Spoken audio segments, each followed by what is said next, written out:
L'Union européenne poursuit sa politique d'externalisation de la gestion des flux migratoires. Le protocole d'accord que doit signer la Commission européenne et la Tunisie en est la preuve supplémentaire.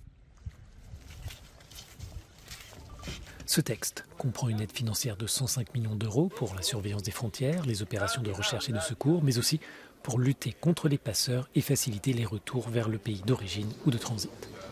Cette approche a été validée la semaine dernière par les dirigeants de l'Union qui ont souligné l'importance de développer des partenariats similaires.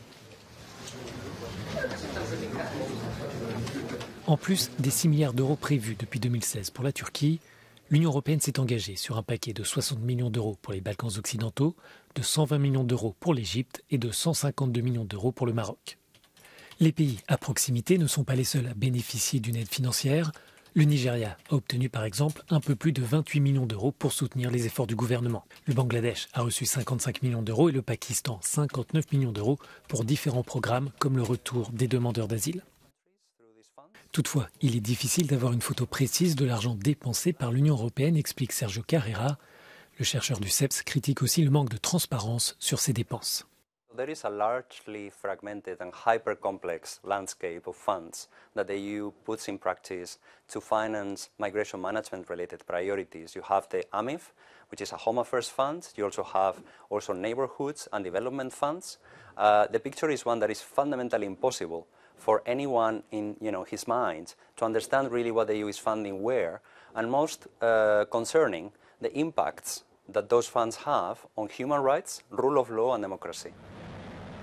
La Libye représente l'une des situations les plus inquiétantes. L'Union a lancé en 2017 une mission de 59 millions d'euros avec la livraison de 9 navires pour des opérations de recherche et de sauvetage ou encore la formation de gardes-côtes accusés de violation des droits de l'homme par plusieurs associations et une mission d'enquête des Nations Unies.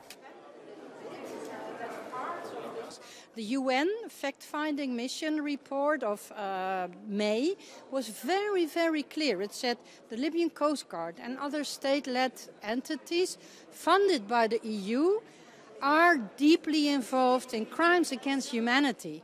They are involved in smuggling, in trafficking, in slavery.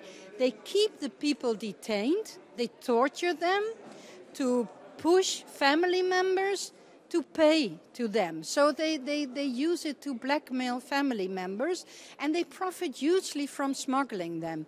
And these are the entities hugely funded by the EU.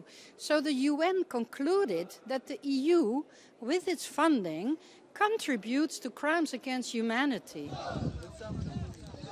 Dans sa lutte contre les passeurs, la Commission européenne s'est engagée à débloquer 40 millions d'euros pour s'attaquer aux réseaux criminels en Afrique du Nord.